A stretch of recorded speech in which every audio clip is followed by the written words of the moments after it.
Star నందు మోసం చేశారా? ఉద్యోగాల పేరుతో చీటింగ్ కు పాల్పడ్డారా? అసలు నందు బాధనేంటి? బాధితుల ఆరోపణలేంటి? ఎపిసోడ్ లో అసలేం జరిగింది?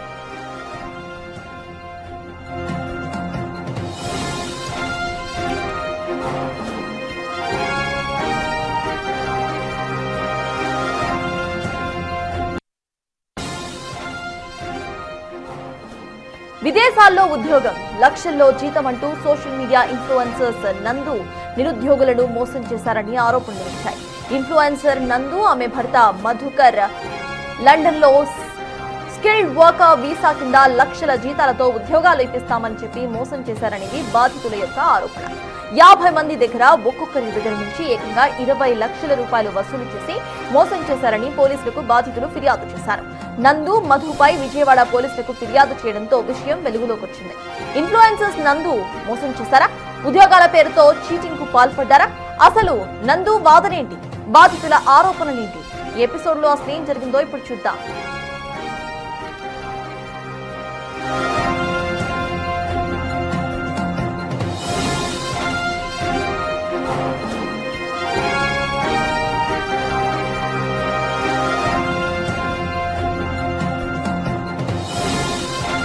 నందూస్ వరల్డ్ పేరుతో యూట్యూబ్ లో వీడియోస్ చేస్తూ ఫేమస్ అయింది నందన.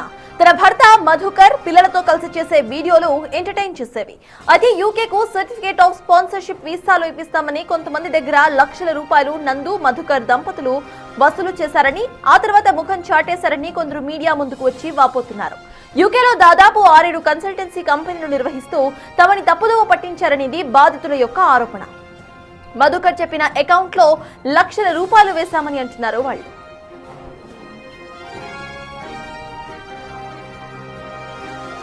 యూకేలోనే కాకుండా కెనడా, మాల్టా వంటి దేశాల్లో కూడా ఉద్యోగాల పేరిట నందు, మధు మోసం చేశారని బాధితులు వాపోతున్నారు. ఇదొక భారీ COS వీసా స్కామ్ అని బాధితులు లభోదిభోమంటున్నారు. నందూస్ వరల్డ్ సో ఈ యూట్యూబ్ ఛానల్ గురించి ప్రత్యేకంగా తెలియాల్సిన అవసరం కూడా లేదు, ఎందుకంటే ఈ పేరు చెప్పగానే చాలామంది గుర్తుపడుతూ ఉంటారు. ముఖ్యంగా నందు అనే ఆవిడ్ని చాలామంది వాళ్ళ ఫ్యామిలీలో ఉండే ఒక మెంబర్ లాగా, ఒక అక్కలాగా, ఒక అమ్మలాగా, ఒక చెల్లిలాగా చాలామంది ట్రీట్ చేస్తూ ఆమెని ఈరోజు ఏ పొజిషన్లో పెట్టారో కూడా మనం చూస్తున్నాం. అయితే గత కొన్ని రోజులుగా ఆమె పైన వస్తున్న ఎలిగేషన్స్ మనం వింటూ ఉన్నాం. వాళ్ళు మోసం చేశారు వాళ్ళ ఫ్యామిలీ మెంబర్స్, ఏదైతే ఈ వీసాకి సంబంధించి కన్సల్టెన్సీ అని చెప్పి కూడా వీళ్ళు చాలా మొత్తంలోనే డబ్బులు వసూలు చేస్తూ ఉన్నారు అని చెప్పి దీని మీద చాలామంది ఇప్పటికే యూట్యూబర్స్ రియాక్ట్ అయ్యి వాళ్ళ యొక్క పర్సనల్ అకౌంట్స్లోని వీడియోస్ పెడుతున్నప్పటికీ 11 days బ్యాక్ నందు దీని మీద రియాక్ట్ అయ్యారు. కావాలని నాకెందుకు ఈ హెరాస్మెంట్, నేను ఏ పాపం చేయలేదు, మా ఫ్యామిలీ మేమందరం కూడా మిమ్మల్ని అందరినీ ఎంటర్టైన్ చేస్తూ ఉంటాము, ఇలాంటి అలిగేషన్స్ మేము తీసుకునేదే లేదు అని చెప్పి ఆమె రియాక్ట్ అవ్వడం జరిగింది. మరి ఈరోజు మీ వల్లే మేము ఇవాళ రోడ్డు మీద పడ్డాము, లక్షల్లోని మేము కట్టాము, ఇవాళ అన్యాయం అయిపోయాము అని చెప్పి బాధితులు మనతో పాటు ఉన్నారు, వాళ్ళతో మాట్లాడతాం. సార్ నమస్తే. సో ముఖ్యంగా నందూస్ వరల్డ్ గత కొన్ని రోజులుగా మనం చూస్తున్నాం ఆమె పైన మీరందరూ ముఖ్యంగా ఎలిగేషన్స్ చేస్తూ ఉన్నారు. ఆమె నార్మల్గా ఒక ఫ్యామిలీ లేడీ యూట్యూబ్ వీడియోస్ చేసుకుంటూ ప్రజల్ని ఎంటర్టైన్ చేస్తూ ఉంటారు. వాళ్ళపైన ఇలాంటి ఎలిగేషన్స్ వేయడం ఏంటి? ఆమె ఎదుగుదల కావచ్చు, లేకపోతే ఆమె యొక్క స్టార్డమ్ని తట్టుకోలేక మీరు ఈ విధంగా చేస్తున్నారు అని చెప్పి ఆమె మాట్లాడుతూ ఉన్నారు. ఆమె ఫ్యాన్స్ కూడా మాట్లాడుతూ ఉన్నారు. ఏం చెప్తారండి? ప్రతి ఒక్కళ్ళకి నమస్తే అండి. నేను శ్రీశాల అమర్నాథ్ అనే అప్లికేషన్ తరపున వచ్చాను. దాంతోపాటు జరిగిన విషయం మొత్తం మీకు చెప్తాను. ఏం జరిగింది అనేది ఫ్రమ్ ద బిగినింగ్ చెప్తాను. 2023 జూలైలో తను ఇండియా వచ్చాడు. ఇండియా వచ్చినప్పుడు మీట్ అయ్యాము. మేము వర్క్ వీసాస్, ఫ్యామిలీ వీసాస్ అన్నీ చేస్తామని చెప్పాడు. మీట్ అయ్యాము, అప్లికేషన్స్ కోసం ఇచ్చాము. ఒక్కొక్క అప్లికేషన్కి 18.5 lakhs ఇచ్చాము. ఈచ్ అండ్ ఎవ్రీథింగ్ ప్రూఫ్స్ ఉన్నాయండి మా దగ్గర. తనకి అకౌంట్స్ తనకి కాకుండా తన ఫ్రెండ్స్ ఇచ్చాడు. 2 వీసాలు వచ్చినాయి. వాళ్ళు యూకే వెళ్ళిన తర్వాత వాళ్ళకి జాబులు ఇవ్వలేదు, ఫోన్లు స్విచ్ ఆఫ్ చేశాడు. వాళ్ళు ఎంత ఆఫీసులకు వెళ్తే ఆఫీసుల దగ్గర ఎవరు లేరు. ఇది అంతా అయిపోయిన తర్వాత 3వ అప్లికేషన్ రిజెక్ట్ అయింది ఎంబసీలో. దాని తాలూకు పేపర్స్ ఉన్నాయి, దాని తాలూకు అకౌంట్స్ ఉన్నాయి. వీళ్ళు అంతా ఫ్యామిలీ వాళ్ళు. నేను రిఫరెన్స్ ఇచ్చాను. It's a reference, it's not a direct consultancy like that. So ఇచ్చాము. 3వది వీసా రిజెక్ట్ అయింది. అప్పుడు నేను అడిగితే ఏం చేసుకుంటావు చేసుకోపో, ఏం చూసుకుంటావు చూసుకున్నాడు. నేను 1కి 3 పోలీస్ స్టేషన్లో కంప్లైంట్ ఇచ్చాను.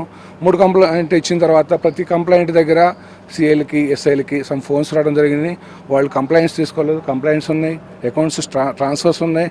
వాళ్ళ ఫ్రెండ్స్ని మేము అడిగాము, మీకు ఇలా ట్రాన్స్ఫర్ చేసాం, మా డబ్బులు మాకు ఇవ్వండి అని అంటే లేదు. వాళ్ళు ఎన్ని అడిగినా, అక్కడికి వెళ్ళి ఆఫీస్కి వెళ్ళినా, ఇంటికి వెళ్ళినా వాళ్ళ అడ్రస్లు ఉన్నాయి. ఈవెన్ ఇవాళ పోలీసు వాళ్ళు వాళ్ళ మీద కంప్లైంట్ ఇచ్చిన ఒక ఎఫ్ఐఆర్ ఇది చేపించి దాని ద్వారా ఎంక్వైరీ చేస్తే అకౌంట్స్ అన్నీ క్లోజ్ చేసేసారు. All Indian NRI accounts and ప్రతిదానికి ప్రూఫ్ ఉందండి. ఇదిగోండి వాళ్ళ బాబు ఫంక్షన్ కోసం వచ్చాడండి. వాళ్ళ బాబు ఫంక్షన్ కోసం వచ్చినప్పుడు వాళ్ళు ఇచ్చినటువంటి కంపెనీస్ లిస్ట్ అండి. ఇది ఒక కంపెనీస్ లిస్ట్ వాళ్ళ తరపున ఉండేయండి. 5 కంపెనీస్ ఉండేయండి అప్పుడు. అట్లానే దానికి సంబంధించి వాళ్ళ బాబు ఫంక్షన్కి సంబంధించినటువంటి ప్రూఫ్స్ ఆ రోజు మేము వెళ్ళి మీట్ అయ్యామండి. మేము ఫంక్షన్ చేసుకుంటున్నాము, మీ తర్వాత రండి అని చెప్పేసి మమ్మల్ని బయటకు పంపించారు బౌన్సర్లు తీసుకొని. సెటిల్మెంట్ కోసం అని చెప్పి మేము ఎంత బతిలాడినా రూపాయి ఇవ్వను, ఏం చేసుకోండి అన్నారు. ఈ విషయంలో ప్రతి విషయంలోనూ జాగర్లమూడి మధుకర్ వాళ్ళ ఫాదర్ను తీసుకొచ్చామండి. వాళ్ళ ఫాదర్ పోలీస్ స్టేషన్కి వచ్చారు. వాళ్ళ ఫాదర్ పోలీస్ స్టేషన్కి వచ్చిన తర్వాత వీళ్ళు ఎస్ఐ గారు, సిఐ గారు అందరూ అడిగారు. అరండల్పేట పోలీస్ స్టేషన్ ఒకటి, నెక్స్ట్ నల్లపాడు పోలీస్ స్టేషన్లో ఒకటి, అండ్ నగరంపాలెం పోలీస్ స్టేషన్లో ఒకటి, 3 సార్లు తీసుకొచ్చామండి. ఇదంతా 2023 జరిగింది మేడం. 2023లో జరిగింది. ప్రతిదానికి మీకు ఈచ్ అండ్ ఎవ్రీథింగ్ ప్రూఫ్ ఇస్తానండి. నా దగ్గర అన్నీ ఉన్నాయి. సో మీరు ఇవి చూడండి. అకౌంట్స్ అనేవి ప్రతి ఒక్కటి స్లిప్స్ ఉన్నాయి. ప్రతిదీ చూపిస్తాను. ఇదిగోండి ఆగస్ట్ నెలలో కొట్టాము. ఇటువంటి కాస్ట్ రిజెక్షన్ లెటర్ ఈ స్టూడెంట్కి ఫేక్ కాస్ట్ ఇచ్చి కాస్ట్ రిజెక్షన్ లెటర్ ఇది. దీనికి క్లియర్గా వీసా రిజెక్ట్ అయిపోయింది. యూకే గవర్నమెంట్కి మేము సబ్మిట్ చేసినటువంటి అప్లికేషన్ అతను ఇచ్చినటువంటి కాస్ట్ మీద అప్లై చేసినటువంటిది. ఈవెన్ చార్జ్ చేస్తుంటే బ్లాక్, కొత్త నెంబర్స్ చేస్తే కొత్త నెంబరు బ్లాకే. దేనికి సమాధానం ఇవ్వడు. కాల్ చేశారా మళ్ళీ మీరు వాళ్ళ కొత్త నెంబర్స్కి? కాల్ అసలు రెస్పాండ్ అవ్వరండి. వాట్సాప్లో చాట్కి రెస్పాండ్ అవ్వరు. నేను మా బ్రదర్ తరపున మాట్లాడడానికి వచ్చాను. మేడం. ఎంత కట్టారండి మీరు? 20 lakhs అండి. మా బ్రదర్ అప్రాక్సిమేట్లీ 20 lakhs వాళ్ళ వైఫ్ కోసం కట్టాడు. యాక్చువల్గా వాళ్ళ వైఫ్ 2 పిల్లలు అనమాట, చిన్న పిల్లలు. ఇతను 6 years అవుతుంది యూకే వెళ్ళి. తర్వాత వైఫ్ని తీసుకెళ్ళి తనకి కాజ్ అప్లై చేసి అక్కడ సెటిల్ అవ్వాలని ప్లాన్ చేసుకున్నాడు. ఈ స్కామ్లో ఇరుక్కున్నాడు. 20 lakhs పే చేసిన తర్వాత 3-4 months లిటరల్గా ఏంటంటే చాలా ట్రై చేశారు. ఇంకా వీలు కాక వీసా అయిపోయి ఇప్పుడు 2 పిల్లల్ని తీసుకొని వైఫ్ని పంపించేశాడు. అతను అక్కడే ఉన్నాడు. ఇప్పుడు వాళ్ళు అక్కడ, ఈయన వీళ్ళు ఇక్కడ అనమాట. ఎంతో సఫర్ అయ్యి లాస్ట్కి ఏం చేయాలో అర్థం కాక ఎంత ట్రై చేసినా కానీ వాళ్ళు రెస్పాండ్ అవ్వట్. నమ్మకంతో ఇవాళ ఎంతో మంది దాదాపు 100 మంది పైగా 20 లక్షలు 30 లక్షలు ఇలాగా లెక్కలేనన్ని డబ్బులు కట్టుకొని వస్తూ ఉంటే ఇవాళ వాళ్ళ యొక్క కన్సల్టెన్సీ కంపెనీలన్నీ కూడా మూసేసి మాది కాదు అని చెప్పి చేతులు వెత్తేసిన పరిస్థితి కనిపిస్తుంది. సో ఇవాళ బాధితులందరూ కొంతమంది తెలిసి బయటికి వస్తూ ఉన్నారు, మరి కొంతమంది పరువు వాళ్ళ కుటుంబంకి నేపథ్యానికి సంబంధించి కొంతమంది బయటికి రాని వాళ్ళు కూడా ఉన్నారు. కాబట్టి దీని మీద గట్టిగా స్పందించాలి. నందూస్ వరల్డ్ వాళ్ళ దగ్గర నుంచి రియాక్షన్ రావాలి. ఎవరెవరి దగ్గర ఎంతెంత డబ్బులు అయితే మీరు వసూలు చేశారో మొత్తం కూడా మాకు కట్టాలి అని చెప్పి వాళ్ళ బాధితులు డిమాండ్ చేస్తున్న పరిస్థితి కనిపిస్తోంది. కెమెరామెన్ నరసింహతో గౌతమి రిపోర్టింగ్, హైదరాబాద్.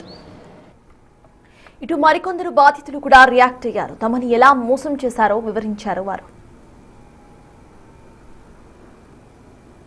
ఈరోజు నేను యూట్యూబ్లో బాగా ఫేమస్ అయిన యూట్యూబర్ 2 million ఫాలోవర్స్ ఉన్న ఇన్ఫ్లుయెన్సర్ గురించి, వాళ్ళ హస్బెండ్ గురించి మాట్లాడాలనుకుంటున్నాను.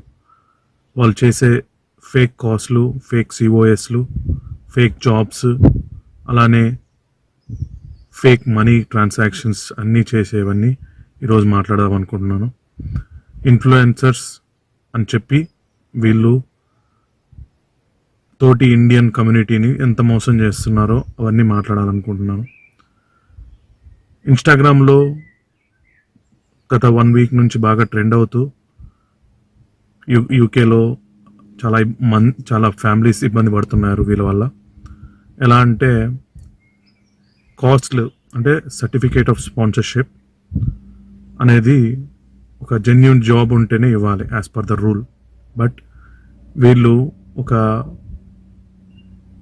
రిక్రూట్మెంట్ కంపెనీ ఒకటి ఎస్టాబ్లిష్ చేసి దాన్ని ఒక వాట్సాప్ గ్రూప్ క్రియేట్ చేసి జాబ్ అడ్వర్టైజ్మెంట్స్, యూకేలో మల్టిపుల్ జాబ్ అడ్వర్టైజ్మెంట్స్ చేసి గ్రూప్స్లో అడ్వర్టైజ్మెంట్ చేయడం వల్ల మేమందరం వాళ్ళని కాంటాక్ట్ అవ్వాం. అయినప్పుడు జాబ్ ఉంటే ఉందని చెప్పాలి, లేదంటే లేదని చెప్పాలి. Yes, within our experiences మేము సర్టెన్ జాబ్స్ చూస్ చేసుకున్నాము. వాళ్ళు అప్లికేషన్ ఛార్జెస్, కాస్ట్ ఛార్జెస్, అలానే వాళ్ళ రిక్రూట్మెంట్ ఛార్జెస్ అని చెప్పేసి 15,500 to 20,000 pounds అంటే 15 lakhs up to 20 lakhs వరకు ఛార్జ్ చేశారు ఫ్రమ్ ఈచ్ ఇండివిజువల్. గతంలో సైతం ఇన్ఫ్లుయెన్సర్స్ నందు మధుపై ఇలాంటి ఆరోపణలే వచ్చాయి. అయితే వాటిని తమపై కొందరు తప్పుడు ఆరోపణలు చేస్తున్నారని నందు ఒక వీడియో రిలీజ్ చేశారు. ఇంగ్లాండ్ నుంచి పారిపోయి వచ్చిన ఆ ముగ్గురు వ్యక్తులు తనను బద్నాం చేస్తున్నారని నందు అప్పట్లో ఆరోపించారు. ఫ్యామిలీ గురించి కొంతమంది వ్యక్తులు డబ్బులు పెట్టి మరీ నెగిటివ్ ప్రచారం చేస్తున్నారు పర్సనల్ గ్రడ్జ్తో. ఈ విషయం మీద ఆల్రెడీ యూకేలో లీగల్గా వాళ్ళ మీద యాక్షన్ తీసుకున్నాం. కొంతమంది వ్యక్తులు ఇక్కడ నుంచి పారిపోయిన ముగ్గురు తెలుగు వాళ్ళు ఇండియా వెళ్ళి పని కట్టుకొని డబ్బులు పెట్టి మరీ పర్సనల్గా తీసుకొని దీన్ని నెగిటివ్ క్యాంపెయినింగ్గా చేస్తున్నారు. నాకు కానీ నా హస్బెండ్కి కానీ 21 ఏళ్ళగా ఇండియాలో ఎటువంటి కంపెనీలు మా పేర్ల మీద లేవు. మా పేర్లు చెప్పి కొందరు వ్యక్తులు డబ్బులు తీసుకుంటున్నారు. ఇటువంటి వాటిని నమ్మకండి. మాకేదున్నా యూకేలో మాత్రమే ఉంది. మా కంపెనీ పేర్లు కానీ మా వర్క్ ప్లేసులు కానీ మిస్యూజ్ చేసుకొని ఫాల్స్ ఇన్ఫర్మేషన్ని సర్క్యులేట్ చేస్తున్నారు. సో ఇటువంటి దాన్ని దయచేసి నమ్మకుండా రిపోర్ట్ చేయండి, ఎవరికైనా ఇన్ఫార్మ్ చేయండి. మా గురించి ఎటువంటి ఇన్ఫర్మేషన్ అయినా మేమే చెప్తాము సోషల్ మీడియాలో అఫీషియల్గా. And thank you so much. మా ఫ్యామిలీ COS అంటే యూకేలో స్కిల్డ్ వర్క్ వీసా. ఇది అసలు వీసా కాదు. బ్రిటన్లో లైసెన్స్ పొందిన యజమాని ఉద్యోగులను నియమించుకుంటున్నారని ధృవీకరిస్తూ యూకే హోమ్ ఆఫీస్ కు ఇచ్చే హామీ పత్రం మాత్రమే ఇది.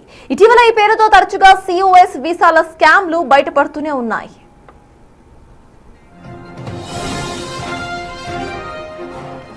ఇదే అంశంపై పూర్తి డీటెయిల్స్ మా రిపోర్టర్ గౌతమి అందించడానికి సిద్ధంగా ఉన్నారు. ఎస్ గౌతమి, చెప్పండి. గతంలో కూడా ఇటువంటి స్కామ్ జరిగిన వెంటనే ఇటు నందు రియాక్ట్ అయ్యారు. రియాక్ట్ అయ్యి తమ పేరుని వాడుకుంటున్నారు కొంతమంది ఫ్యామిలీ మెంబర్స్ అంటూ కూడా ఆవిడ ఒక వీడియోని రిలీజ్ చేశారు. సో రైట్ నౌ ఆవిడ ఎటువంటి రియాక్షన్ కూడా ఇవ్వని పరిస్థితి మనం చూస్తున్నాము. సో దానికి సంబంధించిన అప్డేట్స్ ఏంటి అండ్ కేసెస్ నమోదయ్యాయా? అప్డేట్స్ ఏంటి గౌతమి? రైట్ సత్తాజ్, అయితే నందూస్ వరల్డ్కి సంబంధించి మనం చూస్తూ ఉన్నాము గత కొన్ని రోజులుగా. అయితే ఇది వెలుగులోకి ఈ మధ్య బాగా సర్క్యులేట్ అవుతుంది, కానీ గత 2-3 నెలలు ఇంకా అంతకన్నా ముందు నుంచి ఇవి ద్వారా మేము మోసపోయాము, మమ్మల్ని ఆదుకోండి అని చెప్పి బాధితులు చాలామంది వాళ్ళు బయటకు వచ్చి మాట్లాడుతున్న పరిస్థితి మనం చూస్తాము. బట్ ఎక్కడ కూడా ఈ కన్సల్టెన్సీకి సంబంధించి వీళ్ళు గతంలోని ప్రమోట్ చేశారు. దీనికి సంబంధించిన గ్రూప్ మెసేజెస్ కావచ్చు, లేకపోతే వీళ్ళు క్రియేట్ చేసుకున్న గ్రూప్స్ కావచ్చు, ఎటువంటి వర్క్స్ అంటే స్టూడెంట్ వీసా కావచ్చు, లేకపోతే వర్క్ వీసా కావచ్చు, ఈ టైప్ ఆఫ్ వీసాస్ అన్ని కూడా మా దగ్గర అవైలబుల్గా ఉన్నాయి. మీరు మా త్రూ మీరు అక్కడికి వెళ్ళొచ్చు, మీకు జాబ్ గ్యారంటీ ఉంటుంది, పర్టికులర్ ప్యాకేజ్ ఉంటుంది అని చెప్పి వీళ్ళకి సంబంధించిన గ్రూప్ ఉంది. అందులో దాదాపు 1000 మంది వరకు కూడా ఆ గ్రూప్లో మెంబర్స్గా కూడా ఉన్నారు. మరి మధుకర్తో డైరెక్ట్గా మాట్లాడిన వాళ్ళు ఉన్నారు. డైరెక్ట్గా ఇప్పుడు కన్సల్టెన్సీ ఫీజెస్ మనం కట్టినప్పుడు నిజంగా వీళ్ళకి సంబంధించిన కంపెనీస్ ఉన్నాయా లేవా అని చెప్పి గ్రౌండ్ వర్క్లోని చాలామంది వెళ్ళి చూసుకుంటారు. ఎందుకంటే ఒక్కొక్కరు ₹2 కాదు 20 లక్షల్లో మొత్తం కూడా కట్టిన పరిస్థితులు ఉన్నాయి. ఎందుకంటే ఒక్కొక్కరు 20 లక్షలు, ఒకరు 25 లక్షలు, ఒకరు 18 లక్షలు, ఇలాగా ఒకరిని బట్టి వాళ్ళు అడిగిన వీసాలు దాన్ని బట్టి డబ్బులు కట్టిన వాళ్ళు ఉన్నారు. మరి కంపెనీలు ఎక్కడున్నాయి ఏంటి అని చెప్పి వీళ్ళు మేము వెళ్ళాము, మేము చూసాము, మాకు అంతా కూడా నమ్మకం కలిగిన తర్వాత మేము డబ్బులు కట్టాము.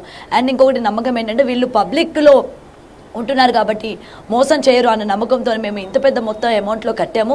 తర్వాత మధుకర్ అకౌంట్కి కూడా మేము పేమెంట్స్ చేసాము. దానికి సంబంధించిన ట్రాన్సాక్షన్స్ కూడా బిగ్ టీవీకి వాళ్ళు ఇవ్వడం కూడా జరిగింది. మరి అక్కడ మనకి అకౌంట్ పేరుతో సహా అంటే అకౌంట్ హోల్డర్ మధుకర్ అని కూడా అక్కడ ఉంది.